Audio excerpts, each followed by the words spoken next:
13/12/2025 ನಡೆದಿರುವ ನವೋದಯ ಶಾಲಾ ಪ್ರವೇಶ ಪರೀಕ್ಷೆಯ ಉತ್ತರಗಳನ್ನು ವೇಗವಾಗಿ ನಾನು ಇಲ್ಲಿ ಕೊಡ್ತಾ ಇದ್ದೀನಿ. ಮೊದಲಿಗೆ ಮಾನಸಿಕ ಸಾಮರ್ಥ್ಯ ಪರೀಕ್ಷೆ ಭಾಗ 1 ಇದು ಎ ಸಿರೀಸ್ ಪ್ರಶ್ನೆ ಪತ್ರಿಕೆ ಆಗಿದ್ದು ಅದರ ಉತ್ತರಗಳನ್ನು ನೋಡ್ತಾ ಬನ್ನಿ. ಒಂದನೇದರ ಉತ್ತರ ಏನಾಗುತ್ತಪ್ಪ ಅಂದರೆ ಡಿ ಆಗುತ್ತೆ. ಯಾಕೆ ಡಿ ಆಗುತ್ತೆ ಅಂದರೆ ಉಳಿದಂಥ ಎಲ್ಲ ಅಕ್ಷರಗಳು ಉಲ್ಟಾ ಆಗಿದ್ದಾವೆ, ಎಸ್ ಮಾತ್ರ ಏನಾಗಿದೆ ಸೀದಾ ಇರ್ತಕ್ಕಂಥದ್ದು. ಎರಡನೇ ಪ್ರಶ್ನೆಗೆ ಉತ್ತರವನ್ನು ನೋಡೋದಾದರೆ ಅದು ಸಿ ಆಗುತ್ತೆ. ಯಾಕಂದರೆ ಉಳಿದಂಥ ಆಕೃತಿಗಳು 2 ಭಾಗ ಇದೆ, ಇದರ 2 ಭಾಗ ಪರಿಪೂರ್ಣ ಆಗಿಲ್ಲ. ಇನ್ನು ಮೂರನೇ ಒಂದು ಸರಿಯಾಗಿರ್ತಕ್ಕಂಥ ಉತ್ತರ ಯಾವುದಾಗುತ್ತಪ್ಪ ಅಂದರೆ ಎ ಆಗುತ್ತೆ. ಯಾಕಪ್ಪ ಅಂದರೆ ಉಳಿದಂಥ ಕೃತಿಗಳಲ್ಲಿ 4 ಭಾಗಗಳು ಕಂಡು ಬಂದರೆ ಇಲ್ಲಿ 3 ಇರ್ತಕ್ಕಂಥದ್ದು. ಇನ್ನು 4ನೇ ಪ್ರಶ್ನೆಯ ಉತ್ತರ ಏನಾಗುತ್ತಪ್ಪ ಅಂದರೆ ಡಿ ಆಗುತ್ತೆ. ಯಾಕಪ್ಪ ಅಂದರೆ ಉಳಿದಂಥ ಆ್ಯಂಗಲ್ಗಳು ನಾವು 90 ಡಿಗ್ರಿಯಲ್ಲಿ ಕಂಡು ಬಂದರೆ ಇದು ವಿಶಾಲ ಕೋನದಲ್ಲಿ ಕಂಡು ಬರ್ತಕ್ಕಂಥದ್ದು. ಇಲ್ಲಿ 5ನೇ ಪ್ರಶ್ನೆ ಉತ್ತರವನ್ನು ನೋಡೋದಾದರೆ ಇದೇ ರೀತಿಯಾಗಿರ್ತಕ್ಕಂಥ ಒಂದು ಆಕೃತಿ ಇಲ್ಲಿರುತ್ತೆ, ಅದು ಯಾವುದಪ್ಪ ಅಂದರೆ ಸಿ ಆಗಿರ್ತಕ್ಕಂಥದ್ದು. ಹಾಗೆ 6ನೇ ಪ್ರಶ್ನೆ ಉತ್ತರವನ್ನು ನೋಡೋದಾದರೆ ಅದು ಕೂಡ ಸಿ ಆಗಿರ್ತಕ್ಕಂಥದ್ದು. 7ನೇ ಪ್ರಶ್ನೆ ಉತ್ತರವನ್ನು ನೋಡೋದಾದರೆ ಅದು ಕೂಡ ಬಿ ಆಗಿರ್ತಕ್ಕಂಥದ್ದು. 8ನೇ ಪ್ರಶ್ನೆ ಉತ್ತರವನ್ನು ನೋಡೋದಾದರೆ ಅದು ಕೂಡ ಬಿ ಆಗಿರ್ತಕ್ಕಂಥದ್ದು. 9ನೇ ಪ್ರಶ್ನೆಯ ಉತ್ತರ ಡಿ ಆಗುತ್ತೆ. 10ನೇ ಪ್ರಶ್ನೆಯ ಉತ್ತರ ಬಿ ಆಗುತ್ತೆ. 11ನೇ ಪ್ರಶ್ನೆಯ ಉತ್ತರ ಸಿ ಆಗುತ್ತೆ. 12ನೇ ಪ್ರಶ್ನೆಯ ಉತ್ತರ ಡಿ ಆಗುತ್ತೆ. 13ನೇ ಪ್ರಶ್ನೆಯ ಉತ್ತರ ಸಿ ಆಗುತ್ತೆ. 14ನೇ ಪ್ರಶ್ನೆಯ ಉತ್ತರ ಡಿ ಆಗುತ್ತೆ. 15ನೇ ಪ್ರಶ್ನೆಯ ಉತ್ತರ ಬಿ ಆಗುತ್ತೆ. 16ನೇ ಪ್ರಶ್ನೆಯ ಉತ್ತರ ಡಿ ಆಗುತ್ತೆ. 17ನೇ ಪ್ರಶ್ನೆಯ ಉತ್ತರವನ್ನು ನೋಡೋದಾದರೆ ಎ ಆಗುತ್ತೆ. 18ನೇ ಪ್ರಶ್ನೆಯ ಉತ್ತರವು ಕೂಡ ಎ ಆಗುತ್ತೆ. 19ನೇ ಪ್ರಶ್ನೆಯ ಉತ್ತರ ಡಿ ಆಗುತ್ತೆ. 20ನೇ ಪ್ರಶ್ನೆಯ ಉತ್ತರ ಸಿ ಆಗುತ್ತೆ. 21ನೇ ಪ್ರಶ್ನೆಯ ಉತ್ತರ ಬಿ. 22ನೇ ಪ್ರಶ್ನೆಯ ಉತ್ತರ ಬಿ. 23ನೇ ಪ್ರಶ್ನೆಯ ಉತ್ತರ ಎ. 24ನೇ ಪ್ರಶ್ನೆಯ ಉತ್ತರ ಬಿ. 25ನೇ ಪ್ರಶ್ನೆಯ ಉತ್ತರ ಎ. 26ನೇ ಪ್ರಶ್ನೆಯ ಉತ್ತರ ಬಿ. 27ನೇ ಪ್ರಶ್ನೆಯ ಉತ್ತರ ಬಿ. 28ನೇ ಪ್ರಶ್ನೆಯ ಉತ್ತರ ಬಿ. 29ನೇ ಪ್ರಶ್ನೆಯ ಉತ್ತರ ಎ. 30ನೇ ಪ್ರಶ್ನೆಯ ಉತ್ತರ ಡಿ. ಈ 29ರಿಂದ 32ನೇ ಪ್ರಶ್ನೆಗಳು ನನಗನಿಸಿದ ಮಟ್ಟಿಗೆ ಉತ್ತರಗಳನ್ನು ಕೊಡ್ತಾ ಇದ್ದೀನಿ. 29ನೇ ಪ್ರಶ್ನೆಯ ಉತ್ತರ ಬಿ ಆಗುತ್ತೆ.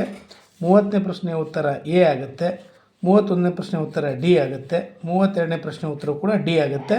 ಇದು ನನಗನಿಸಿರ್ತಕ್ಕಂಥ ಉತ್ತರಗಳು, ಇದರ ಬಗ್ಗೆ ನಾನು ಶ್ಯೂರಿಟಿಯನ್ನು ಕೊಡೋದಿಲ್ಲ. 33ನೇ ಪ್ರಶ್ನೆಗೆ ಉತ್ತರ ಎ ಆಗುತ್ತೆ. 34ನೇ ಪ್ರಶ್ನೆಯ ಉತ್ತರ ಸಿ ಆಗುತ್ತೆ. 35ನೇ ಪ್ರಶ್ನೆಗೆ ಉತ್ತರ ಬಿ ಆಗುತ್ತೆ. 36ನೇ ಪ್ರಶ್ನೆಗೆ ಉತ್ತರ ಬಿ ಆಗುತ್ತೆ. 37ನೇ ಪ್ರಶ್ನೆಯ ಉತ್ತರ ಬಿ. 38ನೇ ಪ್ರಶ್ನೆಯ ಉತ್ತರ ಎ. 39ನೇ ಪ್ರಶ್ನೆಗೆ ಉತ್ತರ ಬಿ. 40ನೇ ಪ್ರಶ್ನೆಗೆ ಉತ್ತರ ಎ. 1 ಮತ್ತು 11ರ ನಡುವೆ ಅವಿಭಾಜ್ಯಗಳ ಸಂಖ್ಯೆ ಎಷ್ಟಪ್ಪ ಅಂದರೆ 5 ಆಗುತ್ತೆ. ಯಾಕಂದರೆ 2 ಆಗಿರ್ಬೋದು, 3 ಆಗಿರ್ಬೋದು, 5 ಆಗಿರ್ಬೋದು, 7 ಆಗಿರ್ಬೋದು, 11 ಒಟ್ಟು 5 ಅವಿಭಾಜ್ಯ ಸಂಖ್ಯೆಗಳಾಗ್ತವೆ. 999 ಮತ್ತು 9999 ಗುಣಲಬ್ಧ ಏನಾಗುತ್ತಪ್ಪ ಅಂದರೆ ಅದು ಸಿ ಸರಿಯಾಗಿರ್ತಕ್ಕಂಥ ಉತ್ತರ ಆಗುತ್ತೆ. 0. ಮತ್ತು 0.03 ಗುಣಲಬ್ಧ ಎಷ್ಟಾಗುತ್ತೆ ಅಂದರೆ ಎ 0.006 ಆಗುತ್ತೆ. 64ರ ಎಲ್ಲ ಅಪವರ್ತನಗಳ ಮೊತ್ತವು 127 ಆಗುತ್ತೆ. 20 ಮತ್ತು 30 ನಡುವೆ ಮೊತ್ತ ಸಾಮಾನ್ಯ ಅಪವರ್ತನವು 10 ಆಗುತ್ತೆ. ಕೊಟ್ಟಿರುವ ಈ ಕೆಳಗಿನ ಲೆಕ್ಕ ಸರಳೀಕರಿಸಿ ದೊರೆಯುವ ಉತ್ತರ ಇದು 674.4938 ಆಗಿರ್ತಕ್ಕಂಥದ್ದು. ಇನ್ನು 47ರ ಉತ್ತರ ಬಿ ಆಗುತ್ತೆ. 48ರ ಉತ್ತರವು ಕೂಡ ಸಿ ಆಗುತ್ತೆ. 49ರ ಉತ್ತರ ಸಿ ಆಗುತ್ತೆ. 50ರ ಉತ್ತರ ಎ ಆಗುತ್ತೆ. 51ರ ಉತ್ತರ ಬಿ ಆಗುತ್ತೆ. 52ರ ಉತ್ತರ ಬಿ ಆಗುತ್ತೆ. 4 ಗಂಟೆ 45 ನಿಮಿಷ. 53ರ ಉತ್ತರ ಎ ಆಗುತ್ತೆ. 54ರ ಉತ್ತರ ಸಿ ಆಗುತ್ತೆ.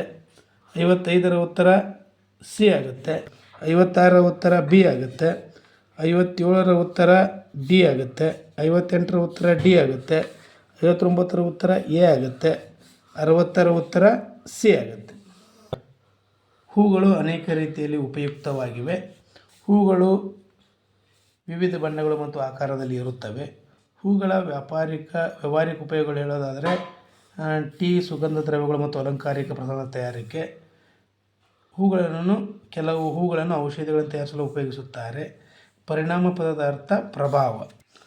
ಸೋನಮ್ ಅಪ್ಪನ ಜೊತೆ ಅಂಗಡಿಗೆ ಹೋಗಿದ್ದಳು. ಸೋನಮ್ ಹೊಳೆಯುವ ಸೈಕಲನ್ನು ಅಂಗಡಿಯಲ್ಲಿ ನೋಡಿ, ಅಂದರೆ ಕೆಂಪು ಸೈಕಲನ್ನು ನೋಡಿ ಆಕರ್ಷಿತಳಾದಳು. ಸೋನಮ್ಗೆ ಆಕೆಯ ತಂದೆ ತಾಯಿಗಳು ಆಕೆ ಹುಟ್ಟುಹಬ್ಬಕ್ಕೆ ಏನು ಮಾಡಿದರು, ಸೈಕಲನ್ನು ಉಡುಗೊರೆ ಹಾಕಿ ಕೊಟ್ಟರು. ಸೋನಮ್ ತನ್ನ ಸಂತೋಷವನ್ನು ಹೇಗೆ ಪ್ರಕಟಿಸಿದ ಅಂದರೆ ತಂದೆ ತಾಯಿಯನ್ನು ಅಲಂಘಿಸಿಕೊಂಡಳು. ಆಶ್ಚರ್ಯ ಎಂಬ ಪದದ ಸಮಾನ ಪದ ಯಾವುದಪ್ಪ ಅಂದರೆ ವಿಸ್ಮಿತ ಅಂತ. 71ನೇ ಪ್ರಶ್ನೆ ಉತ್ತರ ನರ್ತಕಿಯ ದಪ್ಪ ಗಾಜಿನ ಸೀಸೆಯಿಂದ ಇರಲು ಕಾರಣ ಏನಪ್ಪ ಅಂದರೆ ಅದು ಅಪರೂಪದ ಕಲಾಕೃತಿ. ಪದಗಳು ಯಾವುದರ ಭಾಗ ಅಂದಾಗ ಕಂಠಹಾರದ್ದು. ಆಮೇಲೆ ಇಲ್ಲಿ ಮೇಲಿನ ಹೇಳಿಕೆಗಳನ್ನು ನೋಡಿದಾಗ ಇಲ್ಲಿ ಸಾಮಾನ್ಯವಾಗಿ ಒಂದು ಮತ್ತು ಎರಡು